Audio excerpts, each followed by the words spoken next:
For what purpose does the gentlewoman from Florida rise? Madam Speaker, I would like to rise to nominate Byron Donalds for Speaker of the House. The gentlewoman is recognized. I've known Byron for roughly about 4 years now, and being that he's from the state of Florida, I can tell you that I've come to know him on both the campaign trail and personally. But I want to clarify something real quick to my colleagues across the aisle. What you're seeing with this discussion does not mean that we are dysfunctional. And in no way, shape, or form will a Democrat ever hold the gavel to a Republican-controlled House. These discussions and dialogues have actually been good for the American people, and although the media tries to pit us against each other, I can tell you that it's been something that we need as a country. There are people that are frustrated with this process. Byron, through this entire time, has done something that I think most leaders should do more of, and that is listen. Respect people when they're talking. Understand the needs of the American people. Be willing to take negotiations, but also to realize when is a proper time to stand your ground on certain things. I asked my colleagues today to support him. I think he's an incredible representation of what this country is, and that is exactly why he has my vote for Speaker of the House. Thank you.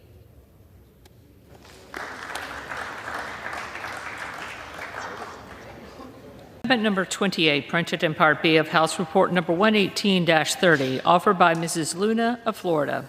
Pursuant to House Resolution 260, the gentlewoman from Florida, Mrs. Luna, and a member opposed, each will control 5 minutes. The chair recognizes the gentlewoman from Florida. The 2020 Trump moratorium banned all energy leasing off the coast of Florida until 2032. President Trump recognized the natural beauty, tourism attractions, and unique wildlife, as well as one-of-a-kind military training and testing offered by Florida's coast. It goes without saying that energy development threatens all of that, especially off the coast of Florida, so I thank President Trump for his declaration. However, President Biden and Democrats in Congress undercut the Trump moratorium in the Inflation Reduction Act by allowing offshore wind development off the coast of Florida. This threatens our economy, ecosystem, military readiness, as well as a number of endangered species in ways that were obvious to all except Democrats who voted to force this wind development on an unwilling public. My amendment requires the GAO to conduct a study on how wind development would impact military readiness, marine life, tourism aspects, and prohibits offering leases for wind development until the study is complete.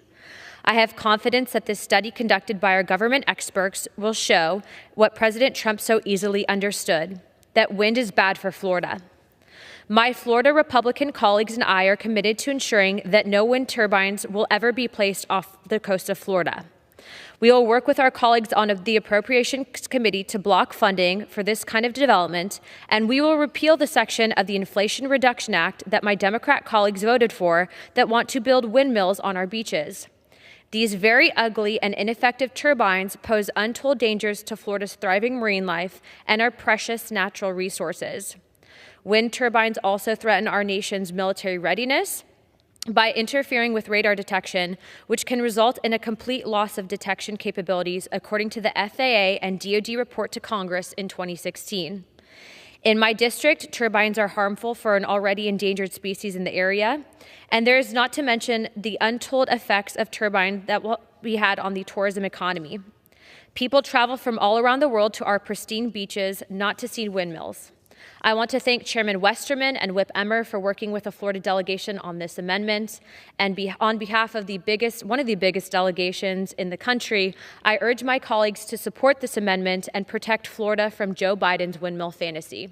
Thank you. I yield my time. Gentlewoman. Reserve my time. Reserves. For what purpose does gentleman from Arizona seek recognition? Thank you, Madam Chair. I rise to claim time in opposition to this amendment. Gentleman is recognized for 5 minutes. Thank you very much. The amendment stops any offshore wind lease sales in the waters around Florida until the Government Accountability Office publishes their report on the impacts of wind energy development on military readiness, the marine environment, and tourism. I find the amendment somewhat ironic in that H.R. 1, the Polluters Over People Act, guts the National Environmental Policy Act, which is the best tool for thoroughly studying the impacts of major projects like offshore wind. A robust NEPA process will evaluate the potential impacts of offshore wind projects on military activities, fisheries, marine life, tourism, and coastal community. NEPA is a tool our government should use to help identify the best places for offshore wind and how to mitigate any potential impacts. NEPA, with all respect for GAO, a couple of page GAO study on the potential impacts of offshore wind doesn't make up for a thorough, robust NEPA review. And we need to make sure that coastal communities have the tools that NEPA offers to weigh in on projects that may affect their coastlines and their marine resources. And speaking of NEPA, my colleague referenced that project. I'm quoting from Politico. Look at the energy projects that Republicans are citing as their poster child for the problem sheds light on where their push may or may not help speed project approvals. GOP lawmakers focused on delays to the Cardinal Hickory Creek transmission line during a legislative hearing last month, blaming the NEPA process for years of delay that would have stymied a 102-mile power project from Wisconsin to Iowa. Yet Republican proposed changes would not impact, quote unquote, the project, said Ron Pritchard, a spokesman for the power lines developer ITC Midwest. So NEPA, HR 1 guts NEPA, begins dismantling it, weakens it, and cuts the public out of the process. This amendment protects Florida and their coastline. There are other coastlines. There are other communities that don't want extraction, such as gas and oil. I mentioned California and states along the Atlantic, and they should be extended, and they fight every day to preserve those areas. I oppose the amendment, and I reserve the balance. Gentleman reserves. Gentlewoman from Florida is recognized. I yield my time to the gentleman from Arkansas. Thank you, Madam Chair, and I thank the gentlewoman for yielding, and also thank her as a freshman member for her proactive work on the committee. And Representative Luna's amendment requires the Comptroller General to have a report on all potential adverse effects of wind energy development in the eastern Gulf of Mexico, the South Atlantic, and the Straits of Florida planning areas. Until this report is published, the Secretary of the Interior is prohibited from publishing a notice or holding a lease sale for wind energy developments in the area. As she stated, the report must evaluate the potential impacts of wind energy development on military readiness and training activities, on the marine environment and ecology and tourism, including the economic impacts on communities adjacent to the planning areas. We cannot compromise our military readiness and training activities, which are crucial for national security. By requiring a Comptroller General report, we can make informed decisions about the potential impacts of wind energy development on our national security, marine environment, and local economies. Therefore, I support this amendment and urge my colleagues to vote in favor of it. Thank you, and I yield back. Gentleman yields. Gentleman from Arizona is recognized. Thank you very much, and I continue to reserve. Gentleman reserves. Gentlewoman from Florida is recognized. I yield back. Gentlewoman yields. Gentleman from Arizona is recognized. Thank you. A frustrated former Republican official who worked for the White House Council on Environmental Quality also said regarding NEPA and HR 1, we are spending 99% of our political capital on a set of reforms that will be of no statistical significant consequence, end quote. Yield back the balance. Gentleman yields. The question is on the amendment offered by a gentlewoman from Florida. Those in favor say aye. Aye. Those opposed say no. In the opinion of the chair, no ayes have it. The amendment is agreed to.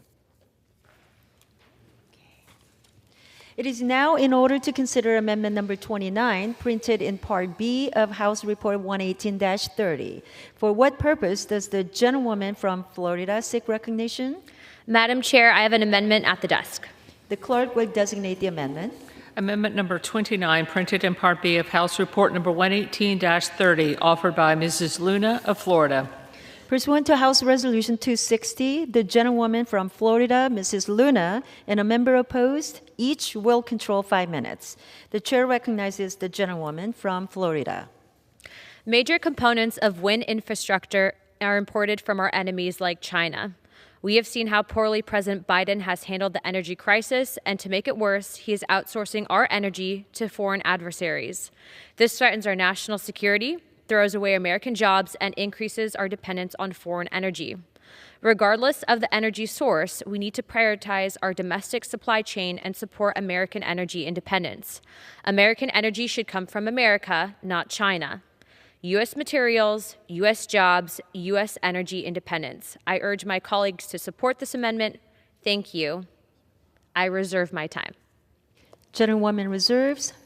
For what purpose does gentleman from Arizona seek recognition? Thank you, Madam Chair. I ask for unanimous consent to claim the time in opposition. Without objection. Although I'm not opposed. Recognized for 5 minutes. Thank you. I support this amendment. I'm happy to support my colleagues. My colleague on the other side of the aisle, who seems to be taking an interest in supporting our homegrown clean energy economy. Growing a wind industry with domestic supply chains will help us create family-sustaining good union jobs, support local economies, and help it fight the climate crisis. I yield back the balance of my time and urge a yes. Gentleman yields. Gentlewoman is recognized. I yield my time to the gentleman from Arkansas. Gentlewoman yields. Gentleman from Arkansas is recognized. Thank you, Madam Chair, and again, thank you to the gentlelady from Florida for yielding me time. I rise in support of this amendment. The renewable energy sector is a rapidly growing part of our nation's energy mix. We have seen positive growth in wind energy, and we hope to see it evolve into a subsector of American energy exports one day. To achieve this goal, we need to promote the development of a strong domestic supply chain for wind infrastructure. This amendment is a constructive step in that the direction and express is the sense of Congress that we should develop our own domestic supply chains rather than import critical components from China. This amendment aims to prioritize the development of related industries through port upgrades, cable manufacturing, and hiring of vessels and crews for wind energy operations in the United States. By promoting domestic production and expanding our supply chain, we can create jobs, enhance our energy security, and strengthen our economy. Representative Luna's amendment will not only support our energy goals, but also promote economic prosperity.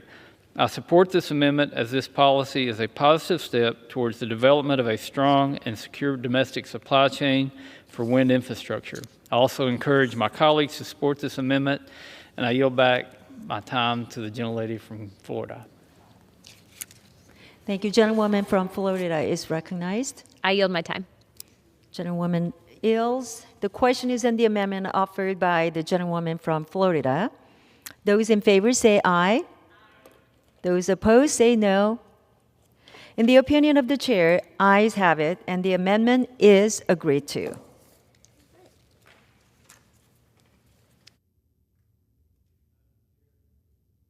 For what purpose the gentleman from Arkansas seek recognition? Madam Chair, I move the committee do now rise. The question is on the motion that the committee rise. All those in favor say aye. All those opposed say no. The ayes have it. The motion is adopted. Accordingly, the committee rises. So you're going to keep this card with you. You keep it with you. Oh.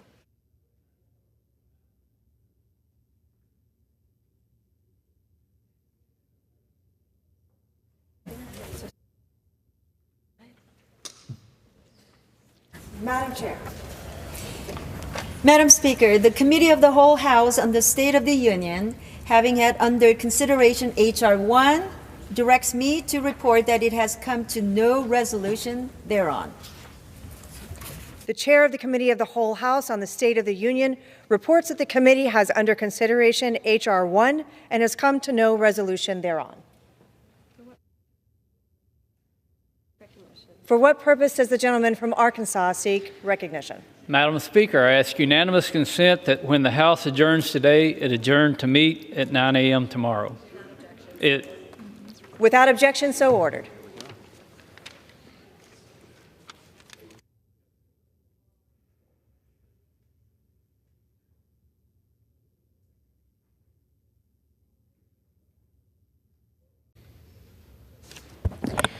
Mr. Speaker, pursuant to Clause 2A1 of Rule 9, I seek recognition to give notice of my intent to raise a question of privileges of the House. The form of the resolution is as follows. H-Res 49, censuring and condemning Adam Schiff, representative of California's 30th Congressional District. Whereas the allegation that President Donald Trump colluded with Russia to steal the 2016 presidential election has been revealed as false by numerous in-depth investigations, including the recent report by Special Counsel John Durham, which documents how the conspiracy theory was invented, funded, and spread by President Trump's political rivals. Whereas Representative Adam Schiff, who served as a ranking minority member and then chairman of the Permanent Select Committee on Intelligence of the House of Representatives, HPSCI occupied positions of extreme trust, affording him access to sensitive information unavailable to most members of Congress.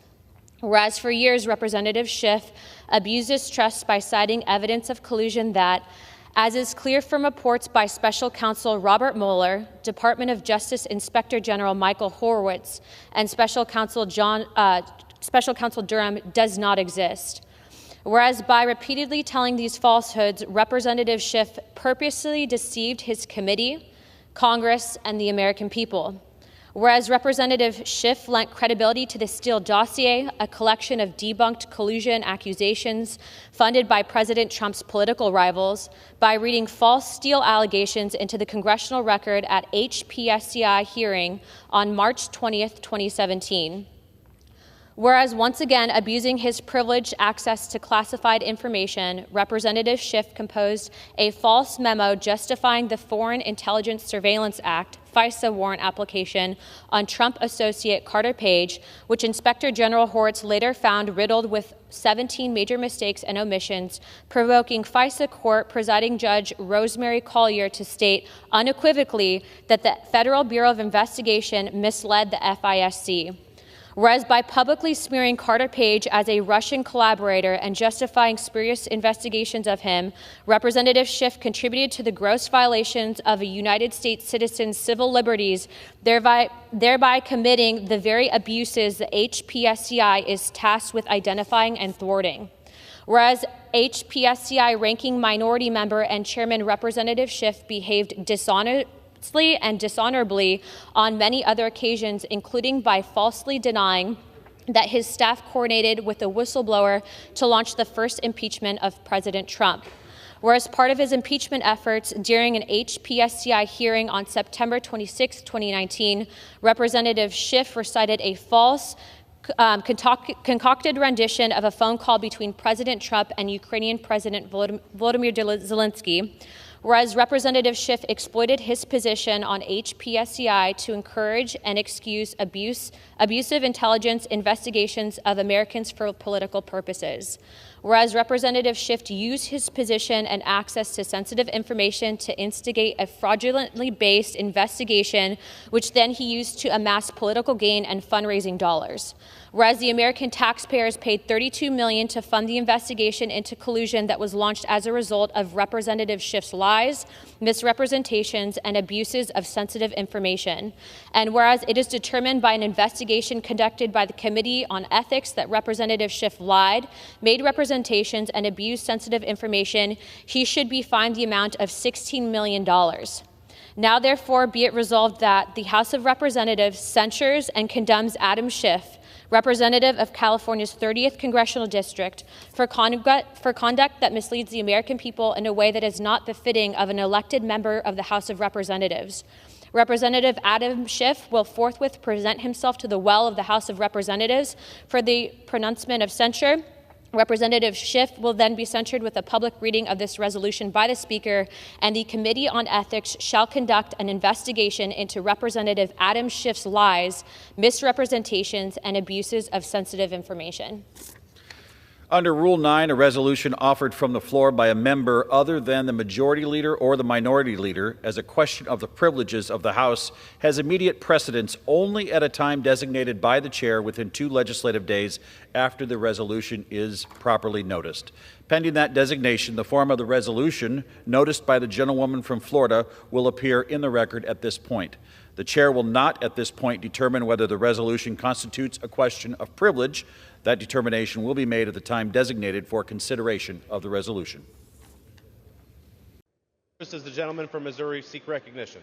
Mr. Speaker, I ask unanimous consent that it may be in order at any time on Thursday, June 22nd, 2023, for the Speaker to declare a recess subject to the call of the chair for the purpose of receiving in joint meeting His Excellency Narendra Modi, Prime Minister of the Republic of India. Without objection, so ordered. The House will come to order.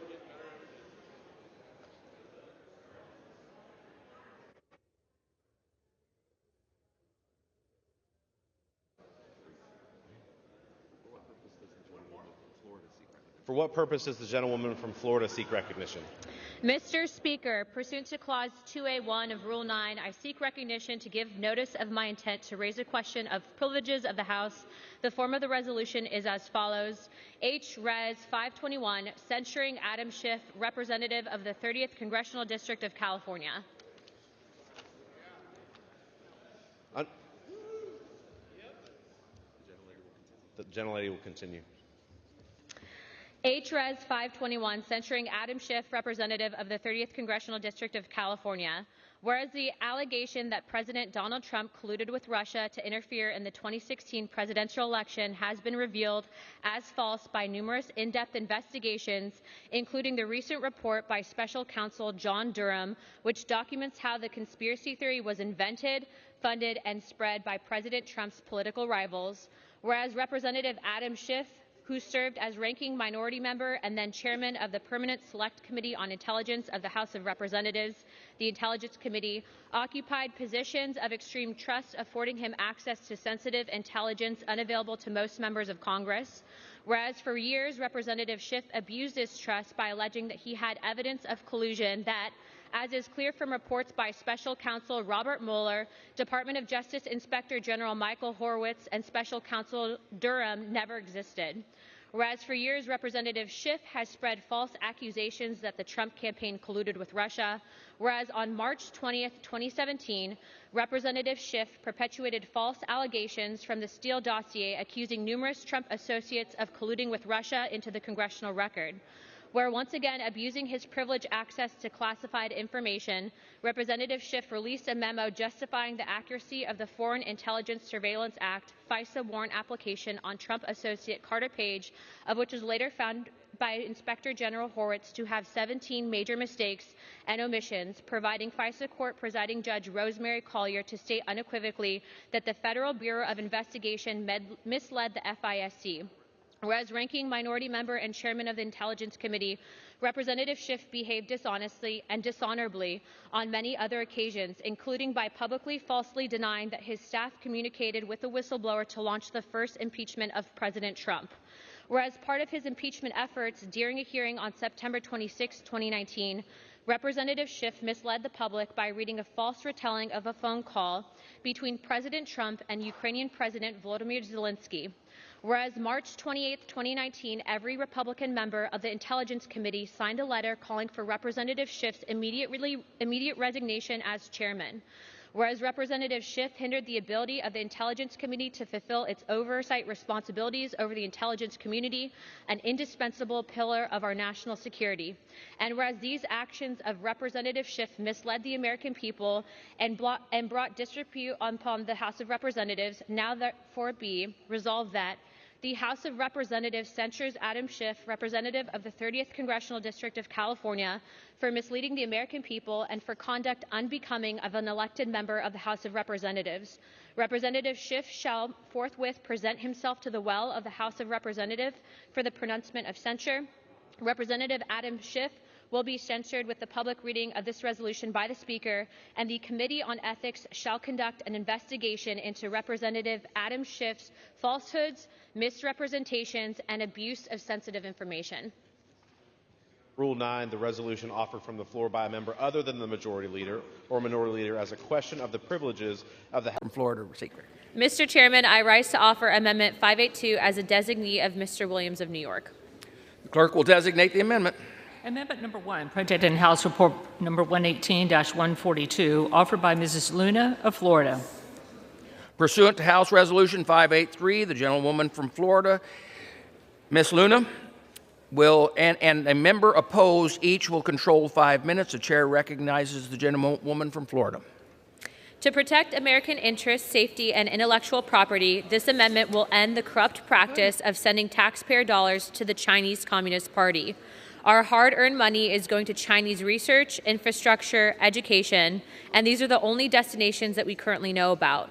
American dollars are lost with no recuperation or retaliation. Mr. Speaker, I'd ask my colleagues across the aisle to support this common sense amendment and support Mr. Williams' legislation. I yield back.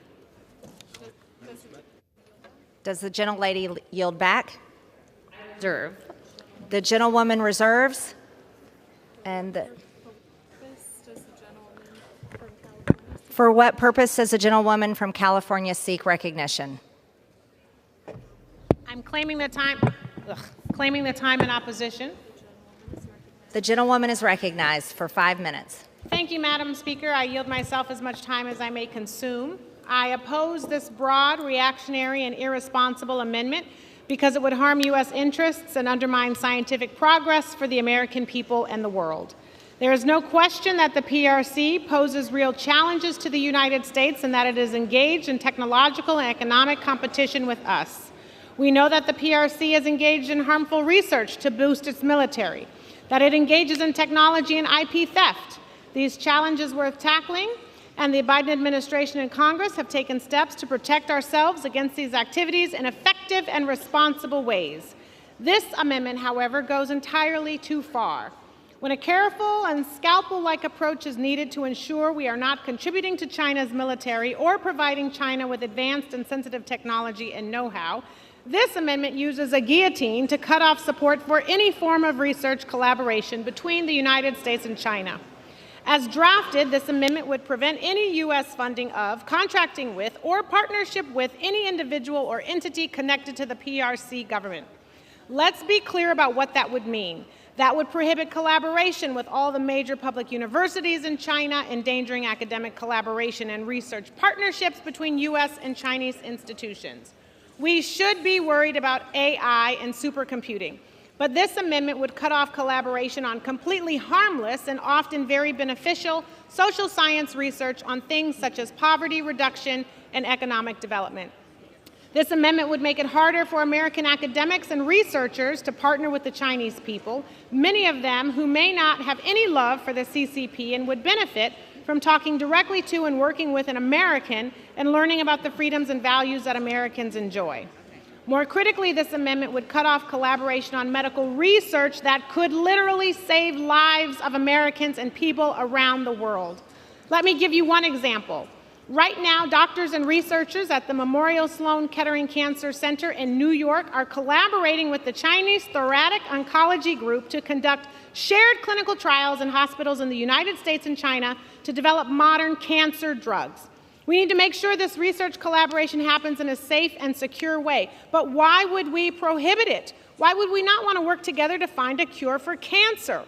Ultimately, we cannot and must not follow the Chinese Communist Party's example and close ourselves off to the world and the Chinese people. That is what they do. That is not what America does. So I oppose this amendment and urge my colleagues to do the same. And with that, I reserve the balance of my time. The gentlewoman reserves, and the gentlewoman from Florida is recognized. Communism, as well as any country that embraces that ideology, is a cancer upon this world, and sometimes a guillotine is the only solution. So I urge my colleagues across the aisle to support this incredible piece of legislation, and if you don't, that's on you. I yield my time. The gentlewoman yields, and the gentlewoman from California is recognized. Thank you, Madam Speaker. I yield 1 minute to Representative Adam Smith. The gentleman is recognized. Thank you, Madam Chair. I think the comments made by my colleague were perfectly appropriate. We have to deal with China and a whole series of issues, but to say that we should not collaborate with them on basic scientific research that, as was bluntly stated, could literally help us cure cancer is not something that is in our best interests. We also have to realize that China is a major factor in the world. We would like to get to a more peaceful relationship with them. Cutting off all contact doesn't make sense. Even at the height of the Cold War, when we were aggressively trying to stand up to the Soviet Union, a bipartisan group of legislators kept dialogue up between the two countries. I agree with my colleague, this amendment goes too far, and I urge opposition. With that, I yield back. The gentleman yields. And the gentlewoman from California is recognized. Thank you, Madam Speaker. May I inquire as to how much time I have left? 1.5 minutes. Thank you, Madam Speaker. I would like to yield the balance of my time to Representative Jacobs from San Diego. The gentlewoman is recognized. This is another amendment that's fear-mongering about China when Republicans are continuing to actually undermine our national security by restricting and banning abortion. Our service members volunteered to serve in our armed services. They didn't volunteer to give up their reproductive rights. So I'm thankful that DoD has taken steps to support service members and their dependents' reproductive freedom by covering the travel and transportation costs for abortion and fertility care in the post-Roe era. And let's be clear, DoD's travel policy is consistent with the law. We shouldn't reverse this progress and take away our service members' freedom when they've already sacrificed so much for us. In the 1 year since the Supreme Court struck down the constitutional right to an abortion, 20 states have restricted or banned abortion. This decision has disproportionately burdened our military families who don't often choose where they're stationed. They can't freely take off days from work, and many can't afford to travel thousands of miles and pay out of pocket to receive the care they need and deserve, all because of the current statutory ban on DoD providing abortion services, which I strongly oppose. And that's why DoD's travel policy has been so important. As one of the few women of reproductive age in Congress, I know how important access to abortion and fertility care is to our health, well-being, freedom, economic security, and empowerment. And taking away these fundamental rights doesn't just hurt these individuals. It hurts our military readiness, recruitment, and retention and morale, putting our national security in jeopardy. With many people having very limited or zero access to abortion services where they are stationed, our military's ability to adapt to evolving conflicts and challenges is severely compromised. The gentlewoman's time's expired. I yield. Time is left. 1 minute. 1 minute. Thank you, Madam Chair. At this time, I would like to yield 30 seconds to my distinguished chairman, Mr. Rogers. The gentleman is recognized. I thank the gentleman. DOD's abortion travel policy is a flagrant violation of the congressional intent and our nation's moral principles. This policy is part of the Biden administration's politicization of the military. It is completely unnecessary. It is clearly unlawful, and I urge all members to support this amendment. With that, I yield back. Gentleman yields. Madam Chair, I would like to yield 30 seconds to my distinguished colleague, Representative Luna from Florida. The gentlelady is recognized. I just want to start out by saying I'm a United States Air Force veteran and a woman who's been elected to Congress while pregnant that supports this because of the fact that not only does it completely attack our ability to be military ready, when you are advocating for a service member to have a child whipped from their womb, they can't deploy. To say that this is constitutional and it's an argument, to say that Republicans are somehow attacking women in service because we support this is not only a lie, but it completely just destroys everything that this military stands for. Not only are there religious objections to taxpayers funding this type of stuff, but to say as a military service member that you would be somehow hurting someone's rights in the military because you stand with life is pretty bizarre to me. Time has expired. I yield my time. Thank you. Thank you. The gentleman. The gentlewoman is recognized for 1 minute. I would just like to remind people that whether you're white, black, brown, we all bleed the same. So to have this completely divisive ideology being pushed, to have members from across the aisle making it about race, when some of these members have not even served, is completely, to me, not only a foreign ideology, but I'd like to remind people, when you're getting shot at, okay? When my husband was shot in Afghanistan, do you think he was sitting there asking what color the person that was evacuating him was? Do you think he was sitting there wondering about diversity, equity, and inclusion? No, the only thing he cared about was making sure that someone that was evacuating him knew how to do their job. That's what the military needs to be focusing on. So to have it about race just goes to show that maybe more members of across the aisle need to be serving in our military, because that's not something that we focus on. What we focus on is mission readiness. That's what it's all about. I don't care if you guys think that I'm racist. I'm a minority woman. Maybe I'm the wrong color of minority for you, but I'm a minority woman. I support this for those reasons because I've lost friends. Chairman, I yield my time. The gentlewoman's time. Chair now recognizes the gentlewoman from Florida. I yield as much time as I may consume. The Army Corps has halted beach renourishment projects in Florida due to their perpetual public easement access policy. This is now affecting more than 9 counties in Florida where the Corps has refused to renourish our beaches without stripping property rights from every homeowner, an unattainable requirement. The Corps has renourished Florida's beaches for the past 2 decades using temporary construction easements to proceed with beach renourishment. The Corps is now going back and enforcing this new policy dating back to 1996, but has not enforced the same policy for the past 2 decades. They refuse to address the threat of shore erosion while continuing to watch our beaches disappear before our very eyes. Numerous members of the Florida delegation has reached out to the Assistant Secretary Connor at the Corps to resolve this issue. The unelected bureaucrats at the Army Corps of Engineers has a different agenda. They have stonewalled every single one of us every single step of the way. The Corps has neither followed up nor followed through on proceeding with scheduled beach renourishment projects where we are in dire need due to damage from recent hurricanes. If the Army Corps does nothing, our beaches will continue to dissipate and our homes will be susceptible to destruction. The truth is the Army Corps did not require perpetual easements before, and they do not need them now. The responsibility for the inevitable degradation of Florida beaches, marine life, and economy will rest entirely with the Army Corps of Engineers. I do not know who the Army Corps works for, but it's clear that it is not the American people. This amendment puts the Army Corps on notice for their shameful neglect of Floridians and forces them to get to work on restoring our beaches. I reserve the balance of my time. Is there any member seeking recognition in opposition? For what purpose does gentlewoman from Ohio seek recognition? Yes, Madam Chair, I rise to oppose the amendment. The gentlewoman is recognized. This amendment that generally is offered raises serious constitutional issues and may amount to an unconstitutional bill of attainder. This is not the way to handle policy disputes with Michael Connor, the Assistant Secretary of the Army for Civil Works. This amendment prioritizes, I'm sad to say, legislative theater over the American people, and it has no chance of becoming law. I strongly urge my colleagues to vote against this harmful amendment, and I reserve the balance of my time. The gentlewoman reserves. I now recognize Gentlelady from Florida. I yield back. The gentlewoman yields. Gentlewoman from Ohio is recognized. Yes, Madam Chair, I yield to the gentleman from Tennessee and Chair of the Energy and Water Subcommittee, Chairman Fleischman.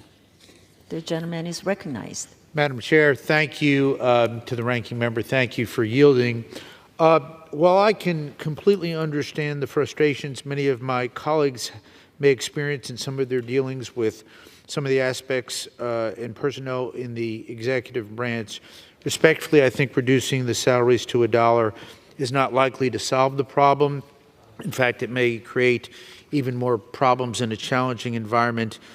So in all due respect to my colleague from Florida, I urge my colleagues to oppose this motion. Thank you. Gentlewoman from Ohio, I yield back my remaining time. Gentlewoman yields back. The question is on the amendment offered by Gentlelady from Florida. Those in favor say aye. Those opposed say no. In the opinion of the chair, the ayes have it. The amendment is agreed to. Madam Chair? For what purpose does Gentlelady from Ohio seek recognition? Yes, Madam Chair, I demand a recorded vote, please. Okay.